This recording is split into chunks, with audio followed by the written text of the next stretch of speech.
It's a little bright out today. I don't think you should wear sunglasses. I've been thinking about the market a lot recently and just thinking about how out of date all of our data is. Because, we're looking at all of this data that's released by the Northwest Multiple Listing Service, and they don't release it until the end of the month, and it's about, they're releasing data from the month prior, which was originated by transactions the month prior to that. So, we're advising on financial transactions on data that is 60 to 90 days out of date sometimes. Yeah, so it's helpful for bigger picture stuff, you can start getting the trends of what the years in recent history looks like, but that's why you really need kind of have boots on the ground to figure out what's going on right now. But we've gotten feedback that people really like those market update videos, and I think they are useful, like I said, for bigger picture trends, but this is going to be kind of an experiment to see about talking about transactions and what's going on more in real time. Yeah, which there's been a ton of really interesting stuff this past week, and things change really fast in the real estate market. So thinking about week by week can be very helpful. Are you going to tell people where we are? Yeah, we're at Shill Shoal. We got some coffee at Jibe. I love it here. We went on a sailing adventure here a couple months ago? Yeah, I'm ready to be invited again. Yeah. By our friends who took us. So what have you been up to the past week? How have you been spending your time? We've been doing a lot. We have a couple pending transactions, and they've all been pretty interesting. I was just thinking about this the other day where during the pandemic, everything was super fast, super hot, really competitive.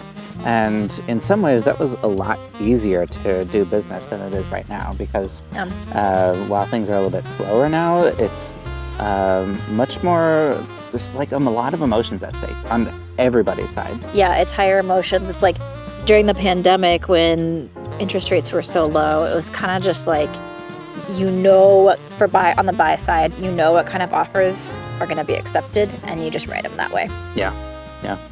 And that's pretty much, you do the deal or you don't. But now, things are slowing down a little bit. They were really slow over the winter, by the way, which was a lot more typical of just a normal real estate cycle.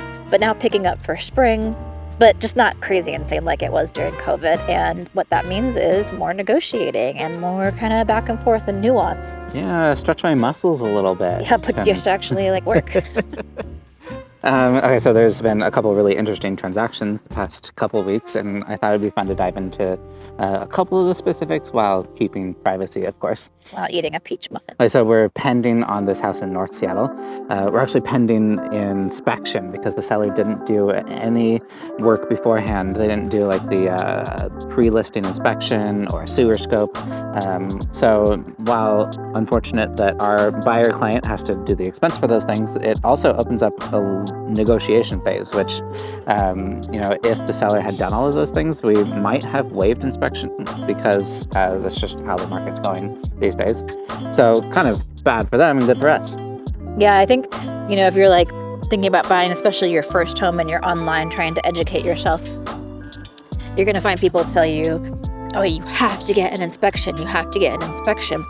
And yes, you should have an inspection, but what you should also know is that in Seattle, these days, a lot of times it's not the buyer necessarily getting that inspection. A lot of times sellers do the inspection before they even put the home on the market. So they have that data, information about their home ahead of time. And that's just kind of the flow of things in this particular market. So it's actually, things are hot enough still that it's a little unusual to see a home that hasn't done that pre-inspection. And there's a lot of reasons that could happen. But we're just not seeing it as much. So anyway, so this house, it needs a lot of work. We walk through and I point out whatever I can see, but we definitely need a professional inspector. And we end up submitting an offer knowing that we're going to make an ask during the inspection period. The inspection goes great, no big surprises, except for the sewer scope, which if you're unfamiliar, I think it's always important, this is a mid-century house, to run a camera down the sewer line, because I think roof and sewer work is the biggest single expense that you can have on a house. And the sewer is kind of maybe the one thing that you can't really visually see. Yeah, you have to, the only way is to run a camera down the line. So we do that, and almost immediately run into this giant blockage of roots. That's a problem. It causes backups. It could cause your toilet to overflow. But that being said, that happens though. That's not like uncommon that there'd be roots in the especially in the sewer. Pacific Northwest, with trees surrounding houses. A lot of these sewer lines are either concrete or clay tile, like interlocking clay tile, so roots can really easily get into there. And if there's any holes in the concrete, it's really easy for roots to get in. But the sewer can still work with roots. Yeah. That's one thing to point out. The fix is to run high pressure water down there, and you cut up. The birds are interrupting. Seagulls. So loud. They want some muffin. I'm just gonna eat all this while you're talking. Yeah. You run high pressure water down the sewer line. You basically like grind up and flush away all the roots. Pretty easy. It costs like $1,000 to $1,500. But we're pending on this house, and we can't really get work done until negotiation's done. So we're gonna have to figure something out. There's a couple different options, and we'll make an update video on how it progresses and how it goes. Another big issue that we found was rusty pipes, which is kind of funny because tomorrow we're getting our pipes redone. We're getting our pipes for the exact replaced. same reason. Not replaced. They don't replace the old pipes. They put new ones in. Right Yeah, they next just to leave the them in old the one. wall. I think it's a cost-saving measure. Yeah, so in these mid-century homes, a lot of times you'll run into steel galvanized pipes and Iron. steel. Okay, steel. Chemicals, right? Say it again. A lot of these mid-century homes will have steel, metal, galvanized pipes, and they rust. Yeah, because they're holding water, and steel rust in water. So they'll fail eventually. When they put these into these 1950s houses, they didn't really know this, but it turns out that these pipes only have a 50-year lifespan, which, it's been like 70 years since most of these houses have been built. So they're all failing. Well, by fail, you mean like they rust, right? Yeah, So they don't like explode. they get or, smaller and smaller. They with- rarely leak too.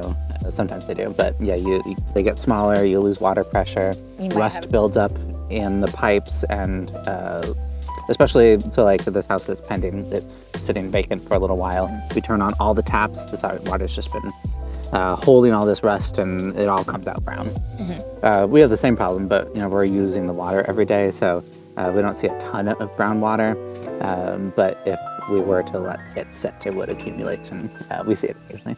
So we're going through the process of upgrading our pipes at our own house. So we're intimately familiar with the costs, and it is expensive, but it's kind of crazy that this can be done. Our house is 2,300 square feet. They're going to do it in one day, one long day, and you have all new pipes on the interior of your home.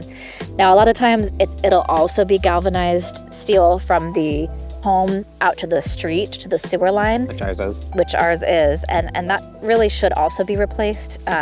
We're choosing not to do that right now because it's another like $10,000 to $15,000 to do just that portion. Yeah, we'll probably split up the project, maybe do the exterior next year and interior this year. Yeah, but so for our house, like I said, 2,300 square feet, the bids came in kind of between like $15,000 and $20,000 to do all the pipes.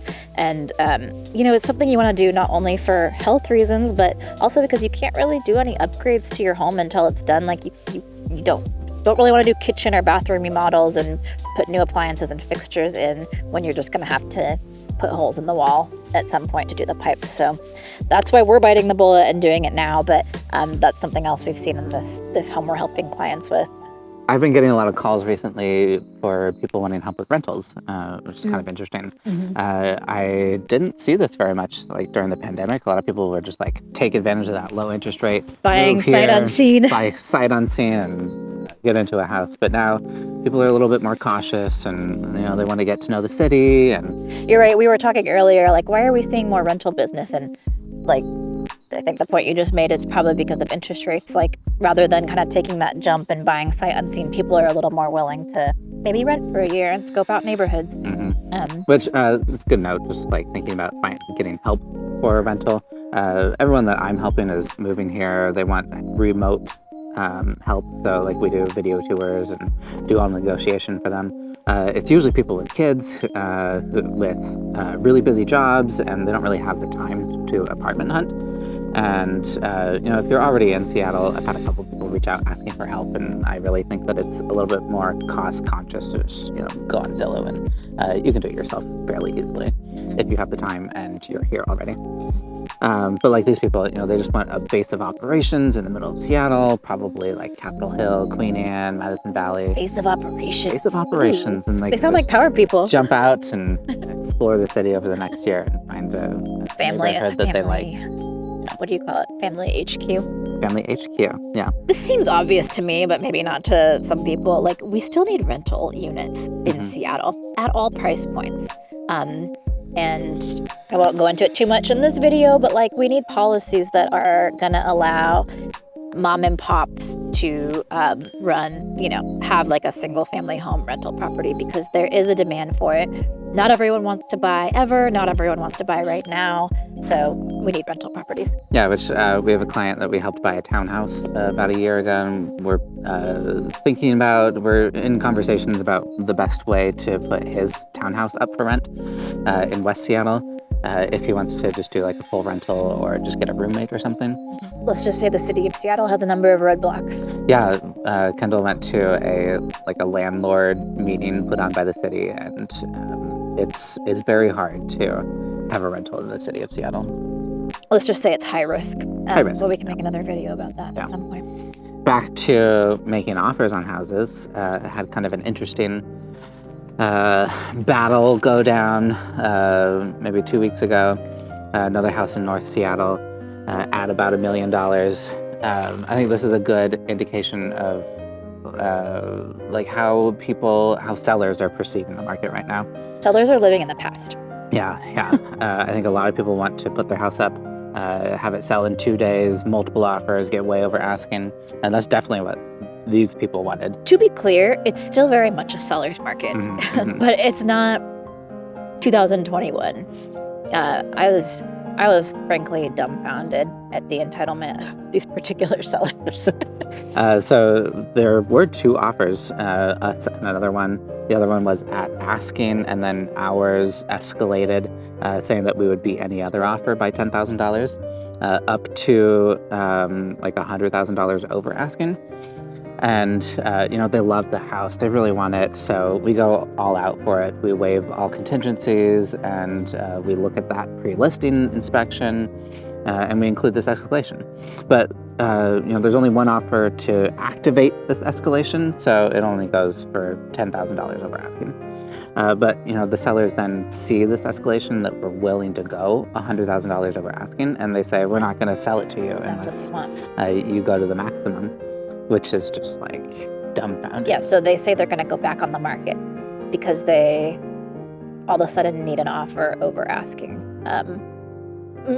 What? This has actually happened to us one other time, and I'd say maybe we'll leave it at that and kind of like finish the story after things are kind of wrapped up with that one. Yeah, don't you think? yeah. But just like, really? I mean, we are pending now, and it was a very tense back and forth. But, it was interesting. That was also kind of an interesting one because this particular couple are not from the U.S. So Alex actually met them a few years ago, and when they moved here, they were financially super qualified to buy a house, but not according to mortgage companies because they had no U.S. credit history. So sorry. Thank you for. They have no U.S. credit history. So there's another one that's just like our U.S. Credit system. Like, because you have no debt in the U.S., you are not qualified to buy a home. What? Yeah. What? Even with 2 excellent jobs and a history in another country. So got that American debt. Yep. That's what you have to do, honestly. But we're really happy for them. Yeah. Now they're closing on us in a couple of weeks. Very exciting. What else do you have going on? I'm eating this entire muffin without you. Do you want to get in on this for a second? It's pretty tasty. Have some. Okay. I love eating on camera. It's not even that. It's just if there's a food in front of me, I have to eat it. I don't even care how I look on camera. We had a closing last week, which was very exciting. The mid-century modern condo in the Northgate area. I put it on video. It was a a bit of a battle to get there. It wasn't too bad, but we did go pending, and the financing fell through, so we had to go back on the market. Just to be clear, you were representing the seller. Yeah, representing the seller. This was another good lesson on that one. We ended up going with not the highest dollar amount, but the offer that we thought was most likely to close. Yeah, so both times we had multiple offers that we went on the market. The second time we had 5 offers, and a couple of them were over asking, but one of them had a 20% down financing. And because of the HOA, that was really necessary. And it showed that they had a little bit of wiggle room if there were any financing problems. And ultimately, it proved to be very successful, and we closed on time very quickly with no drama. Yeah, there was no drama, was there? That was great. Yeah, so it's really important to look at all components of an offer, all your contingencies. It's not just about the dollar amount. That's what I have many times gotten offers accepted when I'm helping the buyer where we weren't the highest bidder. Well, another reason you get those offers accepted is because you're super communicative, like with listing agents, and friendly. Like, It goes a long way. I always try to tell people in our industry, like, you don't need to come at every transaction like adversarially. Like, there's usually win-win situations, and approaching it that way will behoove you. There's still a lot of new construction, particularly townhouses being built in Seattle, and we're still selling a lot of them. Yeah, we have a pending one right now. New construction townhouse in West Seattle. It's lovely, beautiful view of the Puget Sound, of the mountains. I really like it. It's been a long closing period though, and we are running into a little bit of drama because of that. It's still under construction, and they're doing a little bit of work still, and we put an offer in off market before it even hit the market. I think the main lesson with this one is because a lot of you watching are considering those new construction townhouses, which are in many cases really good products, but just something to be aware of is if the construction's not completely finished yet, you need to kind of pay attention to your pre-approval and figure out, like, is it going to expire before you're able to close on that townhome. Sometimes it can be extended, often it can, and then sometimes it can be extended even more, but for a fee. But then there also does come a point where it can't be extended and you have to redo the whole process. And unfortunately, this one's taking a little longer than we thought it would. Yeah, just by a couple weeks, but there's going to be like a $2,000 charge to extend the rate lock. And we're coming up, I think we're going to be fine, but we're coming up very close to that point where the rate lock is going to expire and we'll have to start the whole process again. So that's just a heads up if you're considering that type of townhouse, new construction. Interested to know if you guys like this kind of video. It's like really specific, but hopefully educational. I think it's more helpful to hear about like actual transactions and things that could happen. But if it's like, maybe it's just too specific, I don't know. Tell us what you think. Yeah. And if you're thinking about making a home in Seattle, send us a message.